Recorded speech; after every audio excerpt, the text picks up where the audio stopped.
Salut mes nakamas, c'est Doc, j'espère que vous allez bien. Aujourd'hui, on va parler de quoi? On va parler de ça. Voilà, voilà, c'est ça. Le tome 86, couverture ultra giga collector, brillant, vraiment super méga chouette pour les 20 ans de One Piece. Pays, mais je l'ai acheté, vous voyez, à Auchan. Que dire de ça? Eh bien, on va en parler en 3 parties. Première partie, l'histoire en tant que telle. Deuxième partie, ça sera les SBS. Et la troisième et dernière partie, je vais vous dire franchement ce que j'en ai pensé de ce tome là. Et ça va pas plaire à tout le monde. Oh, je le sens que ça va pas plaire à tout le monde. Donc voilà, bah ça c'était pour l'intro. Maintenant c'est parti pour la critique.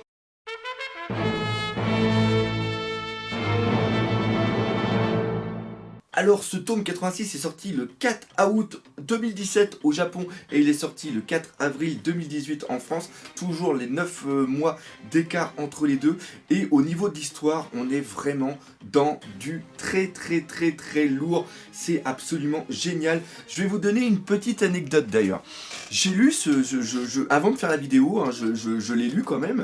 Et j'étais chercher mon petit à l'école et j'étais en train de le lire. Et malgré que je connaisse l'histoire, hein, parce que j'ai quand même fait les critiques des chapitres, hein, parce que là-dedans il y a le chapitre 859 au chapitre 869, et bien j'ai oublié mon gamin. J'étais en train de lire. Puis à un moment je regarde l'heure, je fais merde putain, ça fait déjà 10 minutes que l'école était fermée. Donc voilà, donc après j'étais en courant et voilà. Donc c'est juste cette anecdote pour vous donner l'idée de comment l'histoire en ce moment là au niveau de l'Arc Toadland, c'est complètement fou. Alors il se passe plein de trucs, mais l'inconvénient c'est que je veux pas vous spoiler parce qu'il y en a quand même pas mal qui n'ont pas lu le chapitre à l'intérieur, n'ont pas lu les chapitres qui sont à l'intérieur parce qu'ils ne font que suivre l'anime, et l'anime est à peu près là sur les 2-3 premiers chapitres, et tout ce qui reste après c'est un truc absolument de fou. Mais ce qui est vraiment génial, c'est que j'ai repensé quand j'ai découvert à l'époque, c'était l'année dernière, hein, et en plus c'était bien parce que c'était au moment où il y avait eu le One Piece Marathon, qu'on avait été complètement surpris par les chapitres qu'il y avait, on avait même fait un live, tout ça, et ce qui est vraiment génial, c'est de relire tout ça, de redécouvrir, et encore une fois, le fait de l'avoir dans les mains, le fait de le lire, c'est 1000 fois mieux que le scan sur ordinateur. Alors là encore une fois, là vous voyez, il coûte avec la réduction, c'est 6,90 et là ça coûte 6,56. C'est moins cher, beaucoup moins cher qu'un paquet club. Et le tabac c'est la mort, One Piece c'est la vie quand même, hein. Donc voilà, c'est juste pour vous dire que malgré le fait qu'on lise les scans, mais le plaisir, alors le plaisir entre guillemets, on va en reparler tout à l'heure quand même, mais le fait d'avoir le bouquin entre les mains, sentir ce papier, et moi franchement je suis un adepte du fait qu'il soit beaucoup plus souple, car ça permet de bien voir les doubles pages et tout, et comme on sait qu'Ishiroda fait quand même pas mal de doubles pages, c'est vraiment excellent. Donc ça franchement, d'un point de vue histoire, d'un point de vue travail d'Ishiroda, ce qui nous met en place dans cet Arc Toadland, et c'est à partir de là où l'Arc Toadland est pour moi devenu l'un des meilleurs arcs au niveau de One Piece. Franchement, vous avez un pur chef-d'œuvre à l'intérieur. Donc ça, c'était la première chose. Ça, c'est tout simplement pour l'histoire. Ça vaut le coup d'acheter One Piece tome 86. Toi, on est au 86. Ça fait 20 ans que One Piece existe. Eh bien, il arrive encore à nous surprendre. Donc, allez-y, achetez-le, les yeux fermés. Ça vaut le coup.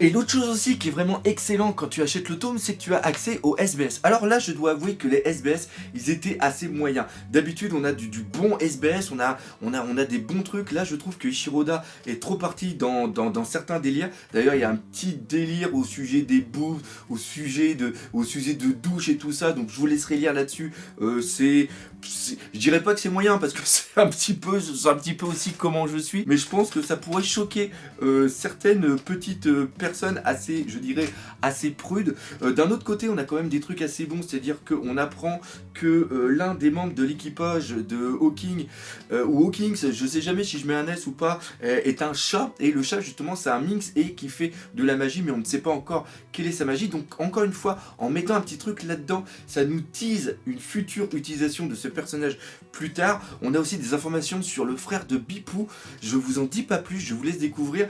On voit aussi que Ishiroda Shiroda a dessiné enfin 2 personnages de la race des reptiliens qu'on avait entendu parler à Chabondi quand il y avait justement le marchand d'esclaves. Donc ça c'était toujours les petits trucs qui font plaisir.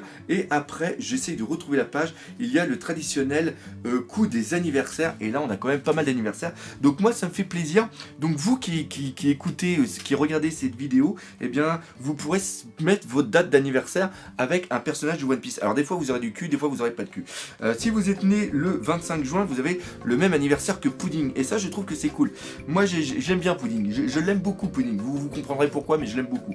Après le 30 novembre, c'est l'anniversaire de Reiju. Et ça me fait aussi plaisir. Voilà, donc voilà, le 30 novembre, ceux qui sont nés le 30 novembre, voilà, vous avez le même anniversaire qu'un Bismuth, ce qui est quand même assez cool. Ceux qui sont nés le 22 janvier, vous avez le même anniversaire que le Mary. Ça aussi, c'est vraiment classe. Après, il y a Kinemon le 29 janvier, ça c'est moins classe.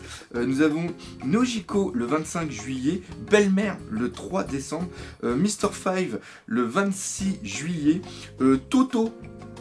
Lui, c'est le 17 juin. Alors pour ceux qui ne savaient pas, c'est le papounet au niveau de Alabasta du mec qui est au niveau des révolutionnaires. Et d'ailleurs, je ne me rappelle plus son nom, peut-être qu'il sera après. Je ne sais pas. Après, on a Terracotta qui est le 25 septembre. On a Pecoms qui est le 11 avril. Ça, c'est cool. Kaya le 24 août. Kenjuro le 21 juillet. Deluff, le baron, qui est né le 14 mai. Donc c'est bientôt ton anniversaire. Alors tous ceux qui sont nés le 14 mai, voilà, joyeux anniversaire un petit peu en avance. Après on a le roi Riku qui est le 27 juin. On a Bill Gilly qui est ou Bill Gilly, enfin le mec, le long jambe qui fait Watcha. Je fais très bien Watcha. Un petit peu la canne le survivant. Qui est né le 27 novembre. Après on a Pedro le 16 juin. Donc les mecs qui sont nés le 16 juin, vous avez le même anniversaire de Pedro. Voilà, il y a que ça à dire. Et après, Smoothie, le 12 octobre. Donc, si tu es né le 12 octobre, tu sers à rien. Et voilà. On passe à la suite. On passe à la suite.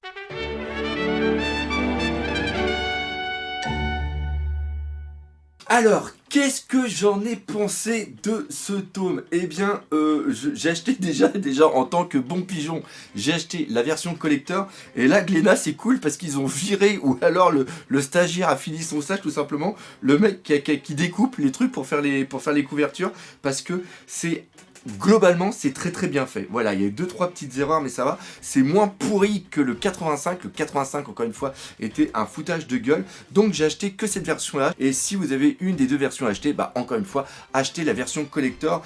Par contre, tous les petits crétins là qui vont en acheter au moins une dizaine ou une quinzaine, en espérant le revendre plus tard aux alentours de 3, 4, voire même 10 fois le prix, abandonnez cette idée.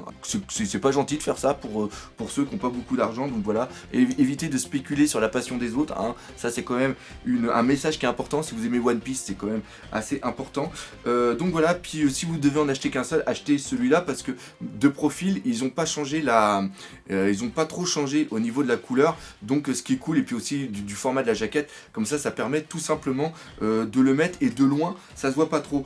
Encore une fois, quand vous enlevez, vous avez un petit Pandaman que je sais même plus où il est. Il est où, Pandaman? Non, vous avez un Pandaman quelque part par là. Oui, il est là. Regardez. Il était caché. Hein. Le petit Pandaman, il était ici. Et ça reprend justement l'autre couverture, la couverture normale. Donc ça, c'était la première chose. Donc déjà, au niveau Glénat, si c'est le dernier que vous faites, allez, on va passer l'éponge. On va passer l'éponge là-dessus, hein, comme on dit. Comme tout le monde avait dit, vous auriez pu faire une couverture réversible pour éviter que les gros collectionneurs, les gros passionnés, comme moi par exemple, soient obligés d'acheter 2 fois ce tome. Mais là, alors pareil, au niveau de la qualité d'impression, les blancs sont blancs, les noirs sont noirs, et oh, c'est sensuel. Non, c'est pas ça que je voulais faire, c'est juste pour faire voir que c'est pas du papier dégueulasse, quoi. C'est pas du papier qui tache les doigts. Donc franchement, on est dans du bien. Et maintenant, on est habitué. La couleur blanche est quand même... La couleur blanche est blanche, quoi. Donc voilà, donc ça c'était pour les bons points.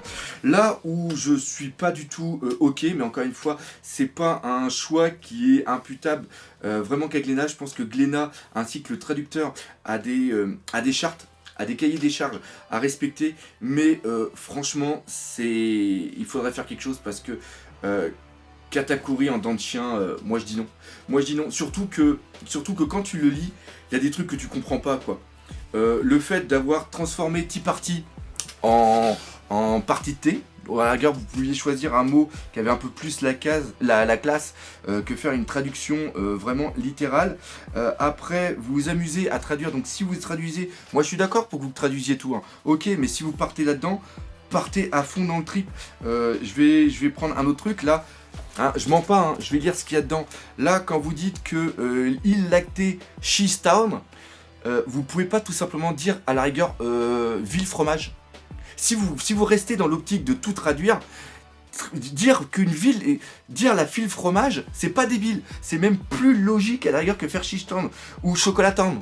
Ville chocolat, ça marche bien. Peanut Town, non, ville cacahuète. Alors surtout que tu dis île de noix, île aux noix. Donc île aux noix, après tu fais ville cacahuète. Question logique, moi je dis oui. Mais là, je dis non. Pareil, je sais pas, mais château de wall cake. Alors pourquoi tu fais pas tout gâteau? Ce qui est beau, phonétiquement c'est beau. Parce que vous dites bien les Sweet Commanders, c'est les générales sucrées. Là ok, là aussi vous dites les générales sucrées. Là je suis d'accord parce que il y a cette connotation de bouffe qui est logique. Donc là, on accepte. Si on traduit tout, on traduit tout. C'est pareil, vous avez traduit Perospero par slop. Alors, en un sens, c'est logique, parce que Perospero, c'est le bruit, c'est l'onomatopée au Japon pour justement sucer des sucettes ou sucer n'importe quoi.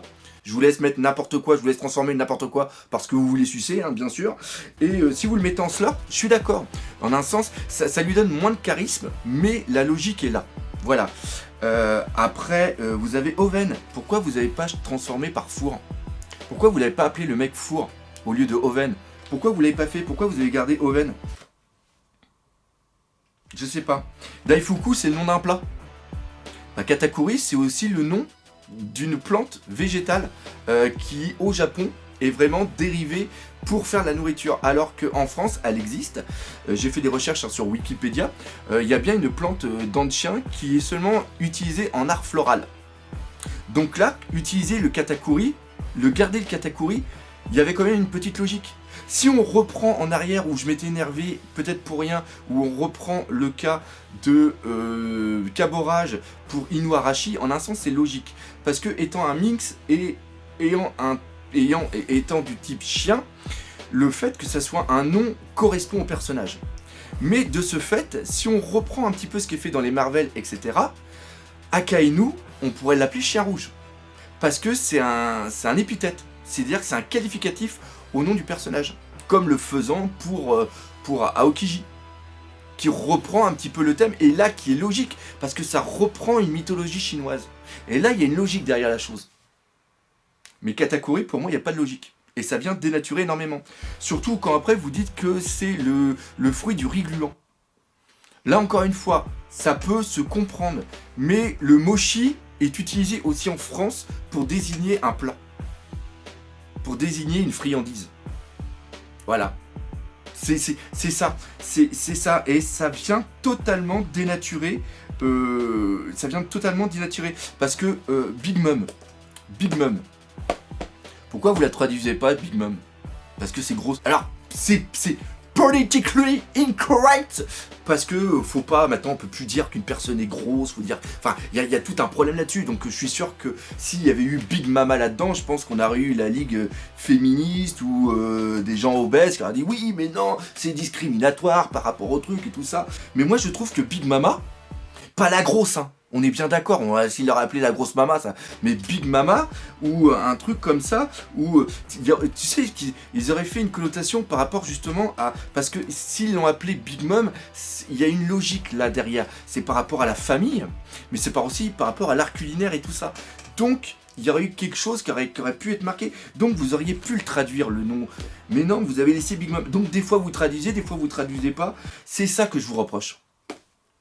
C'est ça que je reproche. Donc voilà. Et en un sens, moi ça va parce que j'ai un cerveau qui fonctionne assez différemment de certaines personnes. C'est-à-dire que moi, quand je lis pas, comment il s'appelle, dents de chien, je lis Katakuri. Donc en un sens, dans ma tête, maintenant, j'ai réussi à faire une impasse.